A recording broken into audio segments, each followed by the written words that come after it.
책 속의 바다. 오늘의 책, 장하준의 경제학 레시피. 경제학의 다채로움을 맛볼 수 있는 레시피, 장하준의 경제학 레시피를 소개합니다. 동파육, 나초, 시저 샐러드, 마르게리타 피자의 공통점이 무엇인지 아시나요? 인물의 이름이 들어간 음식이라는 점입니다. 인물의 이름이 음식 이름이 된 경우는 꽤 많은데요. 그 중에는 우리가 잘 아는 미국의 가수 엘비스 프레슬리의 이름을 딴 음식도 있습니다. 바로 엘비스 샌드위치입니다. 엘비스 샌드위치는 바나나와 땅콩버터를 넣은 샌드위치로 엘비스 프레슬리가 늘 먹는 음식이라 엘비스 샌드위치라고 이름이 붙었다고 합니다. 바나나로 샌드위치를 만들어 먹는 것이 생소하면서도 짭짤한 땅콩버터와 조화를 이루는 맛이 궁금해집니다. 보통 바나나는 그냥 먹거나 시리얼이나 요구르트, 아이스크림, 팬케이크 등에 곁들여 먹곤 합니다. 하지만 이렇게 바나나를 과일의 개념으로 먹는 것은 바나나를 생산하지 않는 나라에서만 생각할 수 있다고 합니다. 바나나가 주요 생산지인 나라에서 바나나는 여러 가지 방법으로 조리되기 때문입니다. 바나나를 삶고 굽고 볶는 형태, 바나나를 원료로 해서 맥주를 생산하는 경우도 있습니다.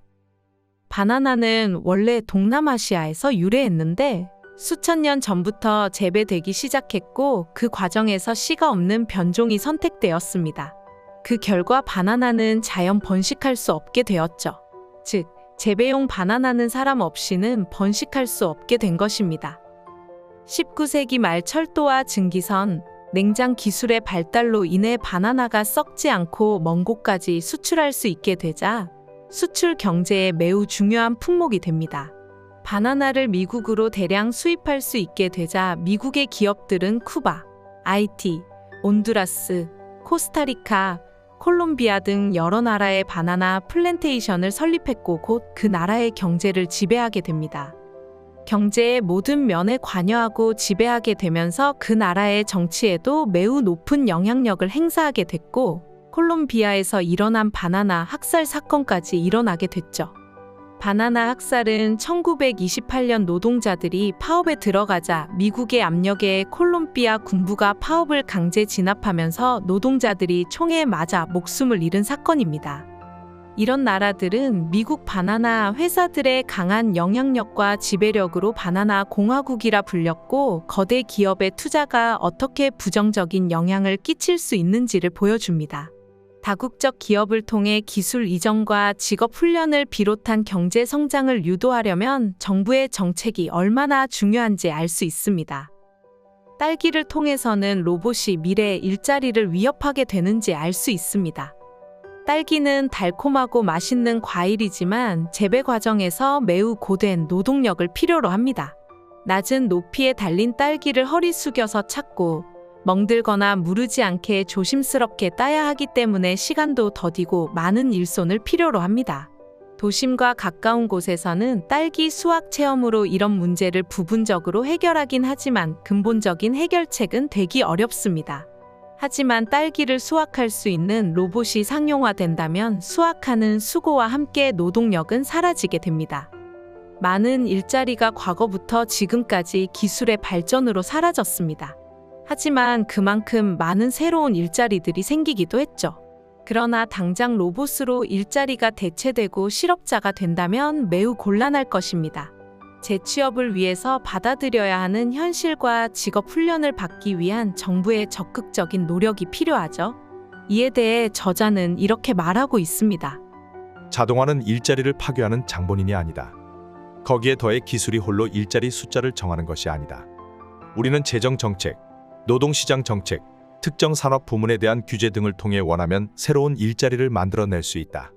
자동화의 본질을 제대로 이해해야 우리는 전 세계적으로 확산되기 시작한 과학기술 공포증과 젊은 세대의 절망감, 우리는 필요 없게 될 거야를 극복할 수 있을 것이다. 자동화를 비롯해 다국적 기업의 투자 등 자본주의 시장에서 정부의 정책과 개입이 얼마나 중요한지 알 수 있습니다.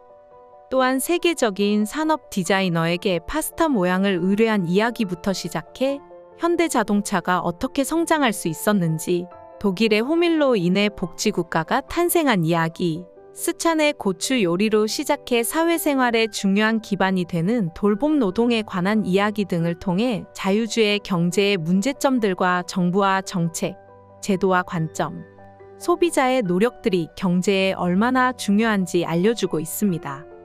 이 책은 식재료의 생산, 가공, 상업화와 판매, 소비와 관련된 경제학 책이 아닙니다. 맛있고 흥미로운 식재료로 시작하지만 여러 가지 경제학 관점을 제시하며 역사와 문화가 섞인 경제학 이야기로 넘어가죠. 그리고 그 이야기 속에는 현대 경제학의 문제점과 그에 따라 우리가 알고 갖추어야 할 태도들을 제시하고 있습니다. 지금 잘 살고 있는 것 같은데 경제학을 안다고 해도 한 개인이 경제 정책을 바꾸긴 어려울 텐데 왜 경제학을 알아야 할까요? 그건 경제학이 우리 삶에 직접적인 영향을 끼치기 때문입니다. 세금을 비롯한 이자율, 노동시장 규제, 친환경 개발을 위한 정책 수립 등을 비롯해 우리의 정체성과 사회 성격에도 영향을 끼칩니다. 경제학은 개인적이건 집단적이건 경제적 변수에만 영향을 끼치는 것이 아니라 우리의 정체성, 다시 말해 우리 자신에 대한 규정 자체를 변화시킨다. 인간은 이기적 존재라 추정하는 신고전학파 경제학이 지난 몇십 년 동안 세계를 주름잡으면서 자기중심적이고 이기적인 행동이 정상적인 것으로 받아들여지게 되었다. 이타적으로 행동하는 사람들은 루저라고 조롱당하거나 저희를 품고 있다고 의심받는다.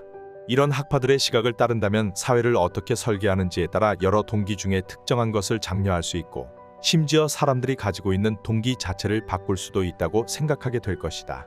다시 말해 경제학은 사람들이 무엇을 정상으로 보는지, 서로를 어떤 식으로 보는지, 그런 사회에서 받아들여지기 위해 사람들이 어떤 식으로 행동하는지에 영향을 준다. 경제학은 다양한 면에서 우리에게 영향을 준다는 것을 알 수 있다. 바로 그래서 나는 우리 모두가 경제학의 원리를 몇 가지라도 이해해야 한다고 믿는다. 우리 자신의 이익을 방어하기 위해서뿐 아니라 더 중요한 차원, 즉 우리와 우리 후손들이 더 나은 사회에서 살 수 있도록 하기 위해서다. 내가 이런 주장을 하면 경제학은 보통 시민의 것이 아니라 전문가들의 것이라는 반응을 보이는 사람들도 있다. 눈이 돌아가기 어려운 전문 용어와 기술적인 논쟁, 복잡한 수학 공식과 통계가 난무하는 학문이기 때문에 대부분의 사람은 이해하지 못할 것이라는 주장이다. 하지만 앞으로도 계속 이렇게 살아갈 것인가? 이해할 수 없는 경제학 이론이 난데없이 나타나 우리가 몸담은 세상 전체를 뒤집어 엎고 주물럭거리는 것을 절망 어린 침묵 속에서 그저 바라보고만 있을 것인가? 경제학은 우리의 정체성을 비롯해 우리 자신을 보호하고 더 나은 사회를 위해서라도 알아야 하는 것이죠. 그래서 저자는 이 책을 통해 경제학의 여러 관점을 제시하며 우리가 레시피를 보고 자유롭게 요리하듯 경제학에 대해서도 자유롭게 비판하고 배우길 바라는 것입니다. 한 가지 식재료에 여러 조리법이 있듯 열린 마음으로 다양한 경제학의 관점을 배우고 질 높은 재료를 사용하듯 왜곡되고 잘못된 이론은 아닌지 확인하며 상상력을 발휘해 더 나은, 더 좋은 경제학을 위한 응용, 사회 이슈와 제도에 대해 균형 잡힌 관점을 갖출 수 있기를 원하는 것입니다. 결국 이 모든 것이 자신을 포함한 모두가 행복해지는 사회를 만드는 일일 것입니다. 이 책을 읽고 만약 수세기 전부터 사람은 이타적이다라는 경제학이 적용되어 왔다면 우리 사회는 어떻게 변화되었을까?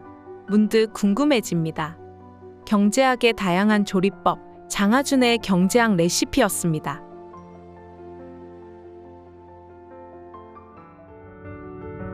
좋은 하루 되세요.